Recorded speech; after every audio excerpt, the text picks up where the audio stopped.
So, what's up mga kalipad? So, andito na naman tayo, inyong mga saranggulista. Ayos, napakaangas. So, marami na tayong nagawang vlog mga kalipad na saranggola na hindi natin napapalipad kasi tagulan na dito sa atin mga kalipad. Kaya wala tayong mapalipad.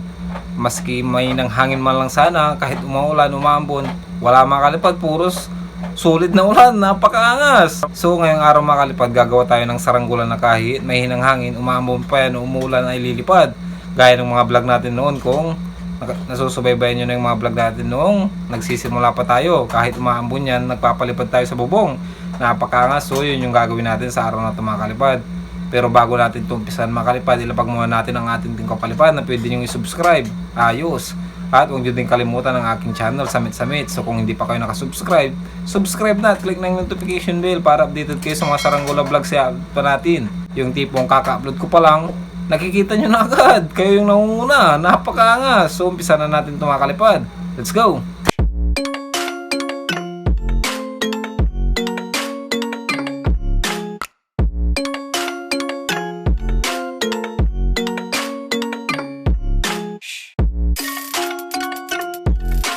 So, ito na yung ating mga gagamitin mga kalipad kasi maulan. Wala tayong mapalipad.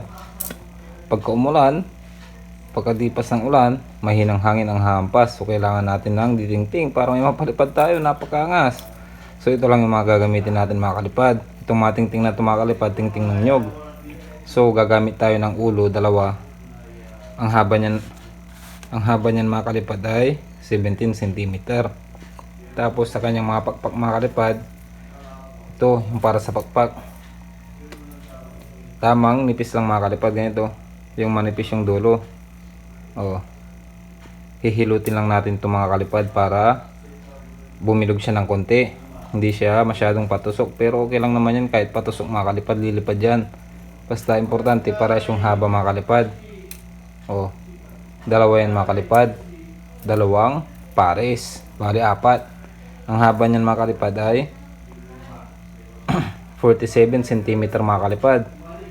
Tapos sa dulo nito mga kalipad, gaya nga ng mga turo ko sa inyo, itatali lang natin yan mga kalipad. Hindi natin pwedeng lagyan ng tali dyan mga kalipad kasi makakalas. Tapos gagamit tayo ng patindig mga kalipad. Yung patindig na gagamitin natin, pili lang kayo ng tingting na straight. Tapos ang haba nito mga kalipad, inabangan lang natin ng 68 cm. Pero puputulan natin yan mga kalipad kung ano yung susobra. Tapos gagamit tayo ng para sa kanyang dibuan sa pitan. Ito yung dibuan na nakapik sa pakpak mga kalipad kasi tingting lang to. Di rin natin pwedeng itali kasi baka makalas or giwang-giwang sa taas yung puwit niya mga kalipad. Kaya ipipix na natin siya sa pakpak para steady lang yung tingting niya mga kalipad. Hindi siya gumagalaw-galaw sa taas, di magkabire yung lipad ng gagawin nating guryon na ditingting. So ang haba ng bawat isa nito mga kalipad ay 45 cm. Pero inabang lang natin yun, puputulan natin yan mamaya kung hanggang saan yung magandang forma niya ng dibuan sa pakpak.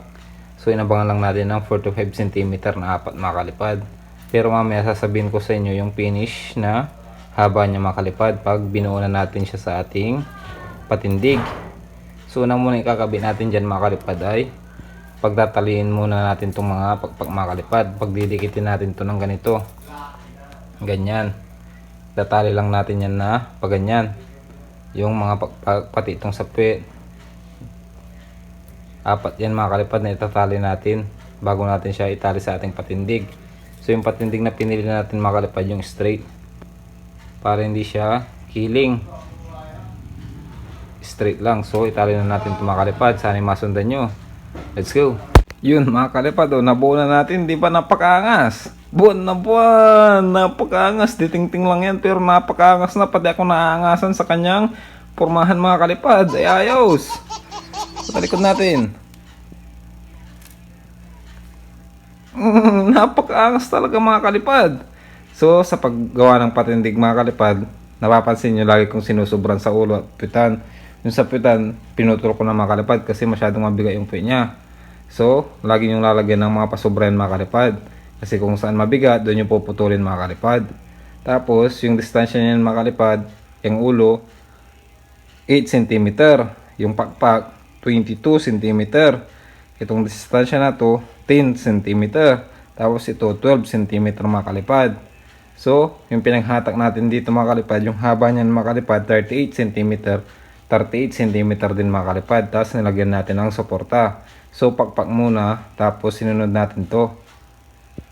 Saka sa haba pala nito mga kalipad, itong sa baba, pinutulan natin yan. Balang haba niyan mga kalipad, 41.5 cm. 41.5 cm na dalawa. Tapos dito mga kalipad, 35.5 cm, 35.5 cm. Tapos may overlap yan mga kalipad, tinali natin. So ang distansya naman nito mga kalipad mula dito hanggang dyan, 27 cm. Tapos 27 cm. So sa ditingting mga kalipad, pagkadibuan, una nyo munang pagdikitin to. Tali nyo muna yan, pati yun, bago nyo siya isalpak doon sa tingting. Kasi tingting lang ito mga kalipad, di masyadong malambot. So pag una nyong tinali dun sa pakpak, may hirapan kayo pag itatali na to. Baka pag malakas na hangin, maalis yan. So sinabay natin, tinali muna yan bago natin tinali sa pakpak. So ganun lang mga kalipad. So babalutan na natin to. Napakaangas. Let's go.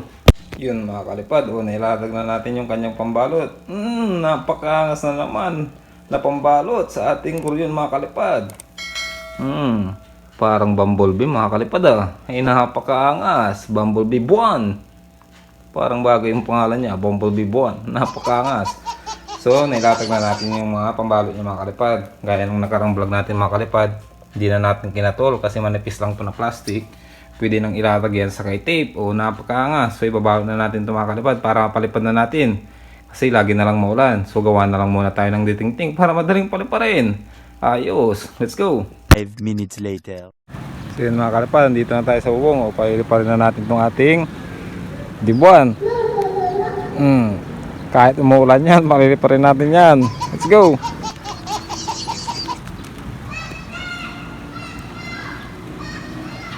Naku, maulan na dito sa ating mga kalipad. Hindi na tayo makapagpatayog. Tingting na nga lang, hindi pa mampasan ng hangin mga kalipad. Kahit may ng hangin lang, lilipad na sana to. Kaso ulan yung malakas sa atin mga kalipad. Napakangas. Ganun lang natin paliliparin mga kalipad. Kasi walang hangin. Uy, mais ka. Para naman gumanda-ganda ka sa camera. Wala mga kalipad. Ilan kayo matatapos tong tagulan? Ilan kayo matatapos tong tagulan mga kalipad? Hindi tayo makapagpatayog. Ganito na lang ang gagawin. Atake na lang pag ano. Wala talaga. Tumayo ka. Napakaangas. So sa susunod na vlog na lang natin ito paliliparin mga kalipad. Pagka umampas na yung hangin, kahit umaambon yan, basta may hangin, paliliparin natin to. So hanggang dito na lang mga kalipad. So kung may natutunan ka na namang bago sa paggawa ng saranggola, ito mga kalipad ang saranggola na kahit mahinang hangin, madaling paliparin. So gumawa na kayo mga kalipad ngayong panahon ng tagulan para may mapatayog kayo kahit umuulan. Ditingting lang, napakaangas. So huwag niyo kakalimutan yung like mga kalipad at yung notification bell para updated kayo kapag nag-upload tayo para ma-receive nyo agad, para napakaangas. So hanggang dito na mga kalipad, basta may ampas ng hangin, magpapalipad tayo. Let's go! Shout out sa ating mga kalipad, Angelo TV, Mark Hergala, Kurt Brandon Cuevas, Justin Sakalam, Tempest Gaming, Jireneco Humakyo, Leonardo Oliveros, Denver Castellano, Albert Rivera, Ibo Labor, Adrian Miguel Ugok. Ayos!